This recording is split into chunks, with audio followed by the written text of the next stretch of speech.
Assalamu alaikum туғандар. Бүгін 14 ноябрь. 14 ноябрь. Алтайский крайдан Данияр элдерди күзөтүп коюп, бүгүн араң бошодум. Же видео тарта албайм, же ишимди кыла албайм.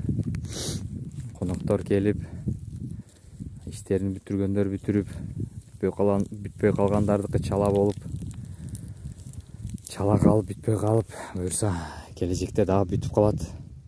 Ар кандай өзүнүн бир тоскоолдуктары болот. Ар бир иштин кээ бирки адамдардыкы бир күндө бүтөт, кээ биркилердики бир аптада, кээ биркилердики 3 жолу 4 жолу келип кетип бүтөт. Жашоодо ушундай экен. Достор, суроолор аябай көп жазышып атат, чалышып атат. Эмнеге үйлөрдү чыгарбай койду? Үйлөрдү чыгарбай койгон себебим документи бар. Таза үйлөр, кандай десем, таза дегеним эми кагаз түрүндө, мыйзам түрүндө, мыйзам эмесинде, жолунда документтери жакшы, эртең эле келишимге кете турган даяр болгон үйлөр азырынча калбай калды. Бирок мына келип кеткен адамдар көрдү, айылда чыныгы үйлөр аябай көп турат да, жөн эле турат. Ошолордун ээлерин табыш мага өзүнчө бир өтө кыйынчылык болуп атат. Себеп аны бияктын тургундары бирөө кошуну, бир чогуу болуп, кошуну болуп жашаса дагы бири-бирине айтпайт экен, же тааныбайм деп коет, же номерин бербей коет. Эң жаманы ошол номерин бербей койгону, же тааныбайм деп койгону, же в общем эле билбейм деп коет, болду. Аны дагы бияка биздин туугандар келип ошол нерсени көрдү. Алар дагы ошондой менен чогуу жүрүп, андай кылган мамилесин албетте түшүнөбүз. Бул жаман мамиле деп айта албайм, бул өздөрүнүн бир маданияты. Ар кимге ар кандай эмелерди, маалыматты беришпейт, киришпейт, бирөөнүн ишине да киришпейт. Бул өзүнчө бир маданият деп айтса болот. Анткени бул жамандыкка да кирбейт, жакшылыкка да кирбейт. Эми ал бир өзүнчө бир ар кимдин бир маданияты же маданиятынын бир кысымы. Ошол. Анан дагы район тегерегинде үйлөр бар экен, толтура. Албетте бир эменин район эмес, толугу менен Россия эмесинде, федерациясында толтура үйлөр бар. 30 000, 20 000, 40 000, 50 000, 150 000 ошондой бааларга. Мен айылымдын эле көрсөткөнүм эле ошончо чыгып атат. Албетте. Анан ошол жактар кандай? Мисалы мага Тверди жазышып атат. Мен Тверди билбейм, достор. Мен Тверге барганмын, бирок ал жактан маалыматым жок. Ал жакта бирөөлөр үйлөр алган экен, жерлер алган экен. Ал өзүнчө маселе болгон ал. Аны бир жакшы тагыраак окуп көрсөңүздөр, эмне себептен алар үйсүз калды, жерсиз калды, анан түшүнөсүздөр. Анан Твер жакта эмне болуп атканын да билбейм. Кээ биркилер жазып атат, 500 000дик үйлөр, 250 000 үйдү Москвадан Подмосковье алсаң болот деп. Ала бергиле Подмосковье эмесе, мага десе Кремлден албайсыңарбы? Биякта мен үй алгыла деп биринчи орунда аны айткан эмесмин да. Мен айтканым, бул жерге келип мал чарбачылык менен акырындап үй алып, мал чарбачылык менен иштегиле, өзүңөргө иштегиле, бирөөлөргө иштебегиле деп, кыйын жумуштарда иштебей момундай. Бул да асан оңой иш эмес. Бирок бул өзүң үчүн да, өзүң иштегениң. Ар ким мал чарбачылыкта иштегендер бардыгы билет. Бардыгы билет, түшүнөт. Бул эң пайдалуу. Кандай десем, койду, малды өзүнчө бир бизнес тилинде эмне деп айтат? Естественный, возобновляемый источник дохода деп коет. Кыргыз тилине кандай которулат? Өтө кыйын мен үчүн, бирок бул чистый возобновляемый источник дохода да, жер катары. Жерди дагы алдың, иштеттиң, тиктиң, пайдасын алдың. Кайра дагы иштеттиң, дагы пайдасын алдың. Койду дагы ошондой, малды дагы ошондой, атты да ошондой. атты сатып алдың, төл берди. Төлү таза пайда кирешеси да. Ушуну возобновляемый источник дохода деп айтат. Ошого кээ биркилер машинамды сатып, машинамды эме кылайын. Сиздер андай нерсеге барбаңыздар.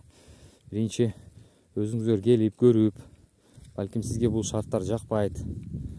Ар кандай эмелер бар да. Түшүнбөстүктөр бар аябай көп. Мен баарын айта албайм биякта, кандай эмелер бар, эмне бар. Бирок көпчүлүк мындай суроолор менен дагы жазып атат. Мен Алтайский крайдан жер алдым, үй алдым деп. Үй алып туруп, анан менден сурап атат да кээ биркилер. Кандай дейсиз? Эмне дейсиз?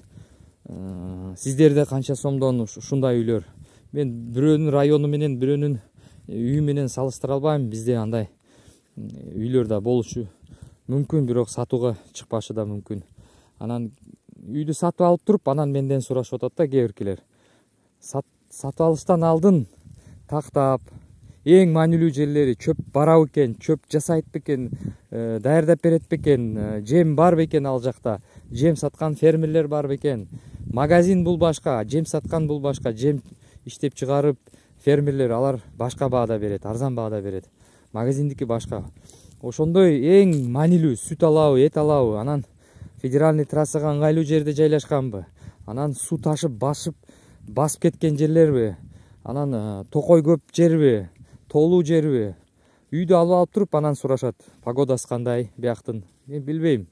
Мен ал жактарды билбейм. Ошондуктан өзүңүздөр даярданып, бир апта, бир ай жоготсоңуз дагы сиздин убактыңыз жоголот, бир айлык. Бирок бир айда канча айлык иштейсиз? 45 000, 50 000 ошол эле акча жоготосуз. Бир ай эме кылып. Эгерде сиз билбей туруп үйүнү арзан алып алдыңыз, бирок ошол мен айткан керектүү эң маанилүү жерлерин билбей туруп алып алсаңыз, сиз ошол үйдүн алган баасына күйөсүз, анан аны сатыш да кыйын болот. Эң маанилүүсү ал жакта адамдар эли кандай. Албетте башка чет элдин элине барып кирсеңиздер, алардын өздөрүнүн бир кандайдыр кичинекей өзүнүн айылындагы болсо дагы өзүнүн бир маданияты бар, мыйзамы бар. Башка чоң федеральный мыйзамдан сырткары өзүнүн кичинекей бир традициялык бир өзүнүн бир мыйзамдары болушу мүмкүн. Аларга сиз көнүшүңүз керек, түшүнүшүңүз керек. Балким алар сизди жактырбайт. Ошондой жерлерин билип туруп анан үйлөрдү алсаңыздар, мен аябай кубанат элем. Анан алып туруп анан кээ биркилер чалып атат да. Алдым эле, кандай дейсиз, жакшы болду деп. Мен жакшы болду деп айтам да, мен башка эмне дейт элем. Ошол Алтайский крайдын өзүндө эле тоолуу жерлер бар, лесной жерлер бар, жайыты аз жерлер бар. Эң маанилүү ошол жайыт, чөп заготовительдер барбы, жокпу? Анан ал жака ошол эт алган эмелер келеби, келбейби? Анан федеральный трасса жакынбы, жакын эмеспи? Ошол эң маанилүү. Анан биз бияктан мен үгүттөгөнүм мына жерден мал кылып келечекте. Ошол эле мал азыр Кыргызстанга эле чыгып кетип атат. Биздин алып сатарлар бүт бардыгы малатсы, жакшы иштешип атат. Кыргызстанга эле алып барып, Кыргызстандан кошуна Өзбекстанга, Тажикстанга өткүзүшүп атат. Афганистанга чейин өткүзгөндөр бар. Бирок алар өзүнүн пайдасын алып иштеп атат. Бирок аларга да кыйын. Оңой эмес мал таш. Ар ким өзүнчө эле ойлойт, мал барып алып алам, магазинден сатып алгандай. Биякта базар жок, достор. Биякта өтө кыйын малды топтош, бир жерге алып келип түшүрүш. Бул мал ташыш өзүнчө бир чоң бир империяга кирет. Оңой эмес, достор. Мал ташып атканда канча кыйынчылыктар болот. Кичинекей мелкий кыйынчылыктар болот. Ошол кичинекей мелкий кыйынчылыктар өзгөчө бир кандайдыр бир чогулуп чоң бир маселеге айланат. Бул оңой эмес, сиздерге мен айтып кетейин. Мал ташып аткандар эле түшүнөт аны, билет алар. Ошол кичинекейлерден топтолуп чоң маселеге айланып кетет. Анан ошол малдарды биякта сиздер өстүрүп, көбөйтсөңүздөр, Кыргызстанга алып кеткен балдар келип сиздерден сатып алат. Өзүнчө бир кичинекей айыл болуп калса дагы ошол жерден мал сатып алышып, сиздерден ыңгайлуу жерлерден ыңгайлуу шарттар менен алып кетсе, үстүнө кошуп алып барып сатышат. Алар дагы нан кылат, өзүнө пайда көрөт, балдарын окутат. Сиздер бияктан бир аз саткан баадан, местнелер саткан баадан бийигирээк сатасыз, кымбатыраак сатасыз туугандарга. Алар дагы өзүнүн расходторуну өлчөп, ар каяка барып машина менен машинаны акчасын төлөп такси кылбай эле келип туруп, ушундай бир кичинекей айыл бар экен, Бишкектен аябай жакын экен, ошол жерге барып алганыбыз оңой экен, биздин кыргыздар бар экен, бизге мал даярдап коет экен, бүт расходторуну өлчөп билип туруп, албетте биздин айылга келип алып кеткен аларга албетте 100% ыңгайлуу болот. Анткени келип ушул жерден алып кеткен, аларга бир жерден келип алып кеткен ыңгайлуу болот. Ошондой бир кичинекей цепной концептуальный бир бизнеске айланып калат да. Балким араңыздарда бияка келип үй алып, ошентип ферма кылып, өзүнүн балким кичинекей бир фермасын ачат, балким өзү ташышты баштайт. Мен мисалы ушу мал ташыганга кызыгам, бирок мага жакшы бир партнерлор чыкпай жатат. Партнерлор кандай? Балким араңыздарда чоң фурасы бар, баягы эмеси менен, прицеби менен фурасы бар адамдар бар. Ишин таба албай, жолун таба албай, кандай иштерди кылайын деп билбей жүргөндөр бардыр. Ошондой адамдар албетте мен менен байланышып бир ишти баштасак болот ушул тармакта мал ташыганга. Бирок бул өтө оңой иш эмес. Буну эки адам эч качан бышыра албайт. Эки адамга бул өтө кыйын иш. Себеп мал ташыш, айтып кетип атам, бул кирпич ташыш эмес. Өтө көп расход кетет, өтө көп кыйынчылыктар, нерв, стресс кетет. Мал өлөт, мал тууп коет, төл берет. Ошондой маселелер аябай көп. Ар кандай өзүнчө бир жолдо ыңгайсыздыктар болот. Машина бузулуп калат. Ал жандык болсо, ал жеш керек, ичиш керек, аны түшүрөсүн. Андай нерседен эч кандай кепилдиги жок. Ошого айтып кеткеним, достор, балким араңыздарда ошондой чыныгы иштейм деген, мал ташыйм деген, же бияктан келип айылдан мал алып, үй алып, мал жандыкты көбөйтөм десе, албетте бул айылдан болбосо дагы башка айылдан дагы, бирок ошол мен биринчи айтып кеткен керектүү, эң маанилүү нерселерди алдын ала карап, билип туруп, анан ишти баштаңыздар. Ошол эч болсо бир кыргыз болсо жакшы болот, көрсөтүп кетет. Сиздер ката кылбас үчүн. Анткени сизди бир жыл, 2 жыл, 3 жыл иштегениңиз, анын ичинде өзүңүз жалгыз баштасаңыз, эч ким жок жерде. Мисалы мен катары да, мен өзүм тажрыйбамды айтайын. Мен эгерде көп нерсени билгенимде, ушул ишти баштаганда 4 жыл өмүр толугу менен сүрбөй, 2 жылда көп нерсеге жетишмекмин. Каталарымды билип, ката кылбай, алдын ала билсем. Мага бирөө айтып койсо мындай деп.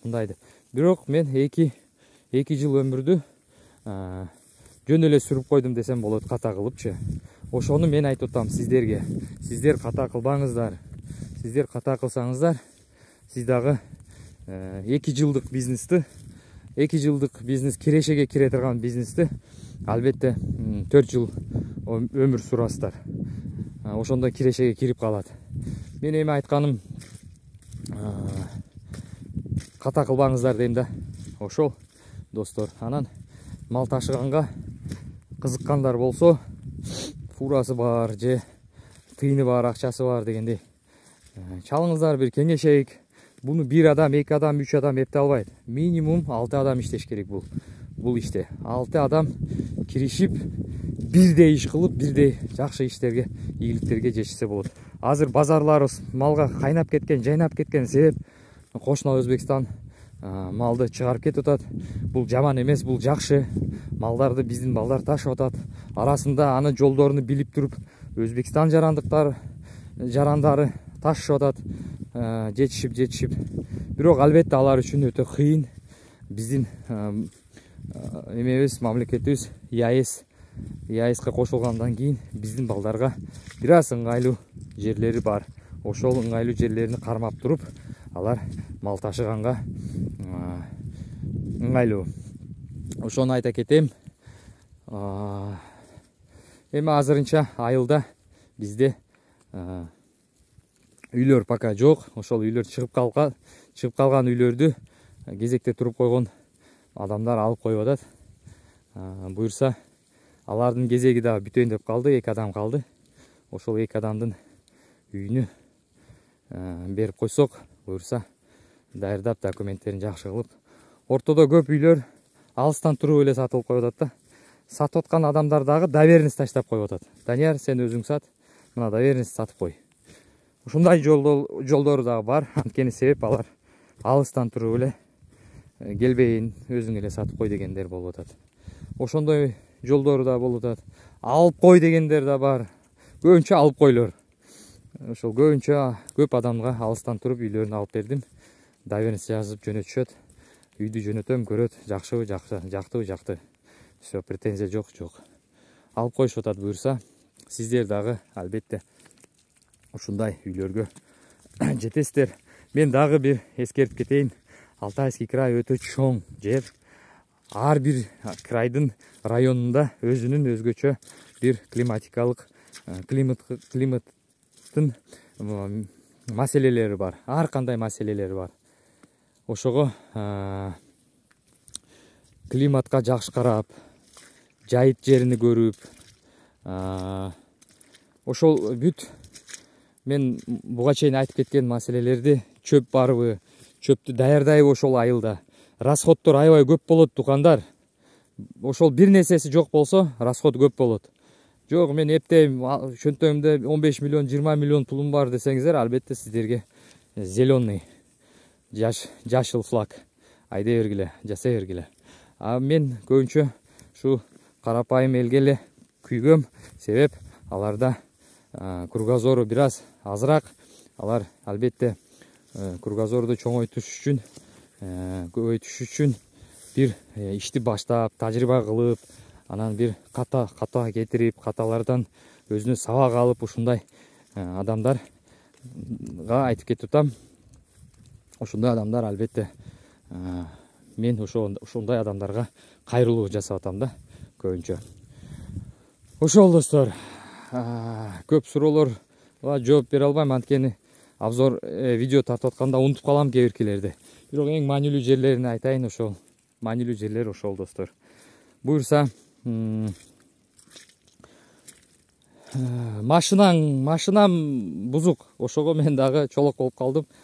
Бияка келген Өмүрбек байкеге, трактор алган Өмүрбек байкеге чоң салам. Алар кетти Кыргызстанга.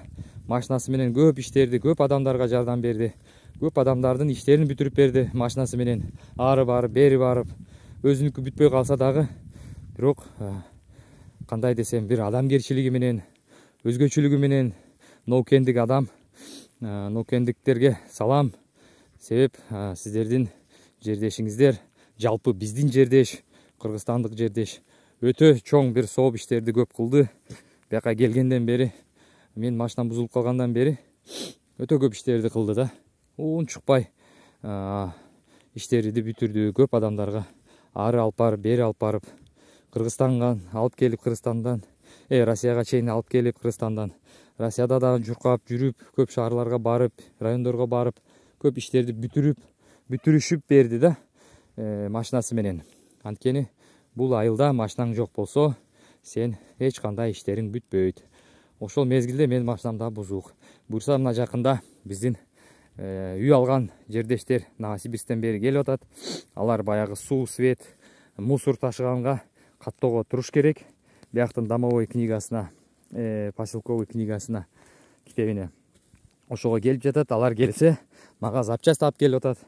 Мен заказ кылып койгон запчасттарды алып келсе, машинам жүрүп калат, жолдорум ачылып, мен дагы көп иштерге жетишип калам. Азырынча ошондой. Достор, сиздерге чоң салам. Колумдан келгениче кылып атам. Жакында мен бир айылды көзөмөлгө алып койдум. Ошол айылга барып, бир чоң бир обзор кылып тартып келем. Өткөндө мен обещать кылганмын. Солярканын акчасы турат, эч ким иштеткен жок, достор. камеранын акчасы дагы турат. Ошол 27.900 канча сом топтолуп калган. Буюрса алар иштеткен жокмун, эмнеге чыгарбай жатасың, эмнеге алган жоксуң деп ичинде суроо сактагандар болсо силерге жооп ошол. Жакында камерадагы алам. Буюрса дагы ошол көзөмөлгө жакшы бир толугу менен ал жөнүндө маалымат алдым. Ал айыл жөнүндө көп эмелер адамдар толук маалымат бербейт.